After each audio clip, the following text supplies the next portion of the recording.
Pastor Vicky की बीवी ने कहा कि मुझे अपने खावंद पर फ़ख्र है। पास्टर विकी हमेशा हक और सच पर खड़े रहे हैं। कलाम में लिखा है कि जहाँ सच्चाई है वहाँ आज़ादी है, और आज खुदा का शुक्र है कि मेरे खावंद को रहाई मिली। फ़ख्र तो मुझे है, 12 साल मेरी शादी को हो चुके हैं, लेकिन खिदमत में हम 10 साल से हैं। फ़ख्र है मुझे अपने खामन पर कि हम खिदमत जो कर रहे थे वो रास्तबाजी से कर रहे थे। हमने बड़ी मुश्किलात उठाई, लेकिन हम खुदा से दूर नहीं हुए, बल्कि हम दोनों ने मिलकर खुदावन के कलाम को लोगों तक फैलाया और अपनी मुनादी अपनी जो है वो खुदावन के हजूर की। हमने कोई ऐसा फ्रॉड, कोई ऐसा धोखा नहीं किया जिससे हमारा खुदा नाराज हो सके।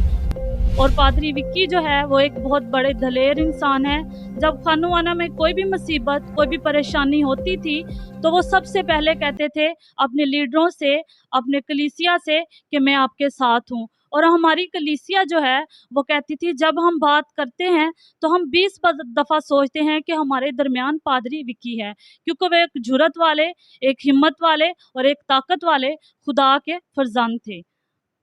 जी नाज़रीन, जैसा कि आपने सुना पादरी विकी की मिसेस बता रही थी कि मुझे अपने खावंद पर, उसकी मिसेस होने पर फ़ख्र है कि मैं खुदा का शुक्र करती हूँ कि पादरी विकी मेरा खावंद है। मुझे अपने खावंद पर फ़ख्र है कि वो एक बाइबल का सच्चा गवाह है। इसी के साथ कैमरामैन लियाकत खान को इजाज़त दीजिएगा।